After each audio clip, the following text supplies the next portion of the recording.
body stolen. January 19th.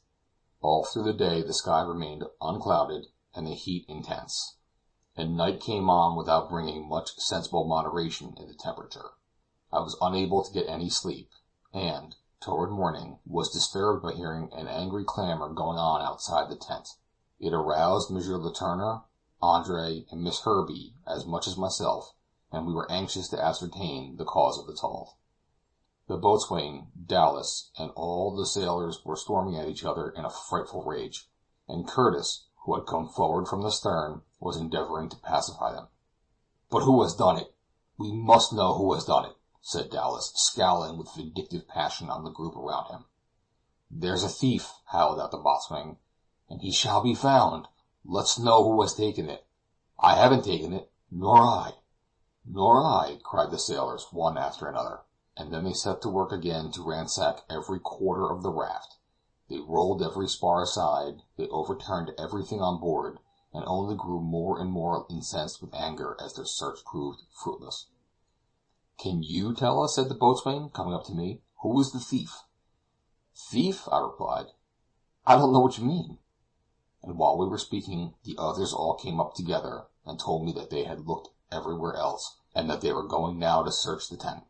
"Shame," I said. "You ought to allow those whom you know to be dying of hunger at least to die in peace." "There is not one of us who has left the tent all night. Why suspect us? Now just look here, Mr. Kazallon," said the boatswain, in a voice which he was endeavoring to calm down into moderation. "We are not accusing you of anything.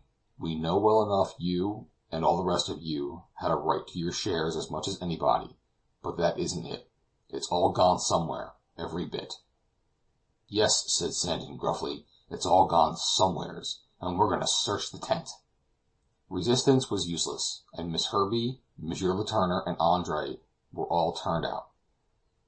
I confess I was very fearful. I had a strong suspicion that for the sake of his son, for whom he was ready to venture anything, Monsieur Letourneur had committed the theft. In that case I knew that nothing would have prevented the infuriated men from tearing the devoted father to pieces. I beckoned to Curtis for protection, and he came and stood beside me. He said nothing, but waited with his hands in his pockets, and I think I am not mistaken in my belief that there was some sort of weapon in each. To my great relief, the search was ineffectual. There was no doubt that the carcass of the suicide had been thrown overboard, and the rage of the disappointed cannibals knew no bounds. Yet who had ventured to do the deed? I looked at Monsieur Letourneur and Miss Herbey, but their countenances at once betrayed their ignorance. Andre turned his face away, and his eyes did not meet my own. Probably it is he, but, if it be, I wonder whether he had reckoned up the consequences of so rash an act. Chapter 48.